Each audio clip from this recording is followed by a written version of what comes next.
Hi, this is Scott from Whiskey and Sunshine. I know it's been a while since I put out a video, but hopefully we're going to be bringing the channel back up current and be doing some more stuff with it very soon. I just thought I'd do a quick video. As many of you know, if you've been watching this channel for a while, I've got this Kubota L2501 tractor. I've had it now for, I don't know, I guess going on 5 years. It's almost paid off. Definitely earned its keep, but it's not new anymore. It's got over 300 hours on it. It's been serviced several times. Never any problems, really. It's been a great machine. Kubota came out with the new L2502, and I happened to be down in my dealer's neighborhood, and I actually was down there to look at a new chainsaw. Well, while I was there, I took a look at the L2502 tractors. Now, I'm not going to bother to trade. I mean, and I know a lot of people would, because to them a new tractor is great. And new tractors are great, but to me, this thing's only 5 years old. It's got 300 plus hours on it. It's still a new tractor. I like a gear drive machine, which this one is. The L2502s, they did some upgrades with the hydrostatic system with some control locations and all kinds of stuff like that, you know, to me just wasn't important. So there's really no benefit in me trading tractors. Plus, here our machine sits outside all the time. We don't have a garage. This is a true off-grid, you know, shirt sleeves operation here. So we really don't have anything other than tarps to cover it up with. So it sits out in the sun and in the rain and in the snow. It gets maintained. It gets well maintained. As you can see, it's greased. It's not clean. I don't spend a lot of time cleaning it because, again, we're off grid and I can't just roll a pressure washer out anytime I want. So it is what it is. It's a damn good machine. While I was at the dealer, I was looking at the 2502s and I noticed something interesting about them. And I thought, hey, I bet that would work on my 2501. So today, we're going to talk about that, and I'm going to be putting L2502 rubber floor mats on my L2501. So let's check that out. Now, one of the things I like about the Kubotas is the fact that almost everything on it is metal. This piece here, the cowl panel, plastic, metal. See the difference? Yeah, the metal may dent, but it's rugged. The fenders, all metal. And the floorboards, that's right, metal. And as you can see, you get on and off the machine a lot. You wear that paint right off there. I mean, it's never really been a problem.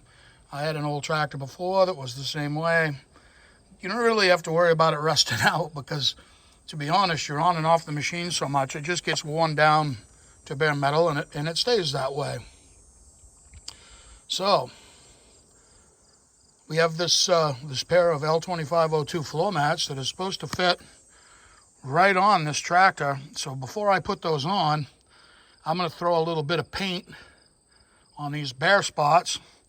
I've already taken the liberty to scuff them down a little bit with a scuffy pad and blow them off. And I've taken some masking tape and I've covered up the warning stickers that I figured were important to leave there. Not so much for me, but for Shelly and anybody else that might be running it. And I'm going to give that a quick coat of paint.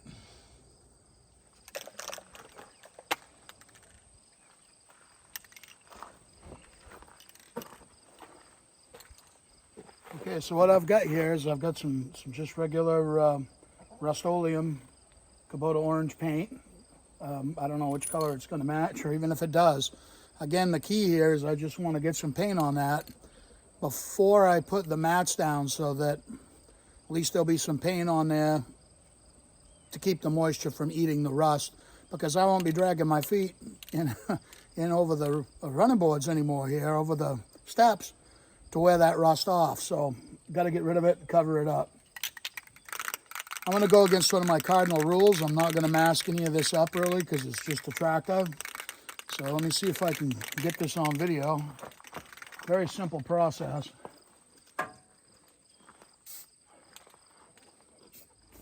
There, now hopefully that's going to darken up just a little bit when it dries.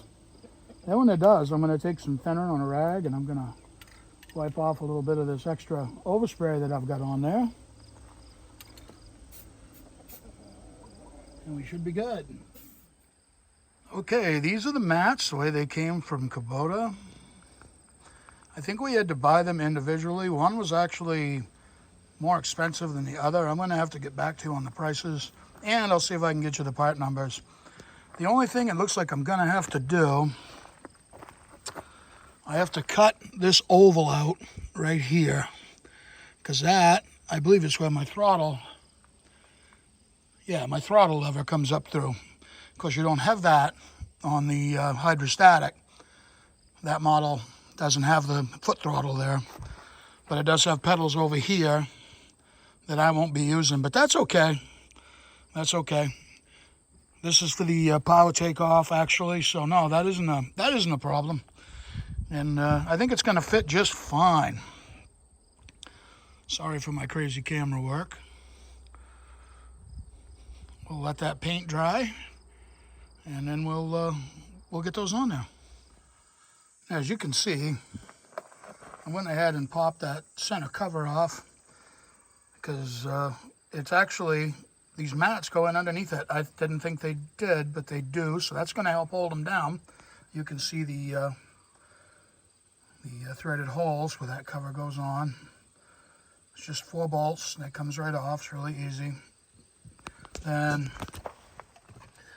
the back side of the mats have these little rubber grommet dinghies on there that you just pull down through the holes, and that's what attaches the mat to the tractor. They go all the way around the outside, and there's a couple in the middle. So we're going to go ahead and grab a pair of pliers and see if we can get that done. Okay, and there you have it. Those installed pretty decent, especially this side. Now I did end up taking that center cover off and I reinstalled it, and it helps actually hold the mats down.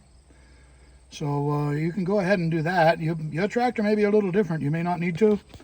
And it might be totally different on a hydrostatic. You may not need to at all. We'll go ahead and take a look at the other side and see how I had to modify that to make it fit. Okay. As you can see, this one's all on. And it's got a little bit of a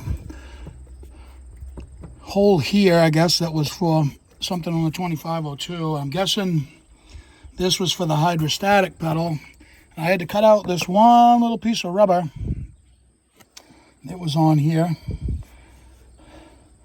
because it was cut here anyway, and it would have been flopping, and it was getting in the way of this, which is my PTO lever. So I had to take that out, and then the slot for my throttle, and that was almost cut all the way through at the factory. So evidently they planned on you being able to use it on a gear drive machine. But I'm guessing they relocated the PTO handle, something that they did on the 2502, and that's why I had to cut this one little piece of rubber out. I'm not going to miss it. And now the old tractor's got new rubber floor mats. Wasn't that hard. Took maybe an hour all told. And I don't know if it's cost effective for you or not. Shelly wanted rubber floor mats. I told her if she wanted them, if she bought them, I'd put them on. So there we go. Installing 2502 floor mats on a 2501 gear drive Kubota. Y'all like and subscribe. Come back and visit us at Whiskey and Sunshine. We'd love to have you.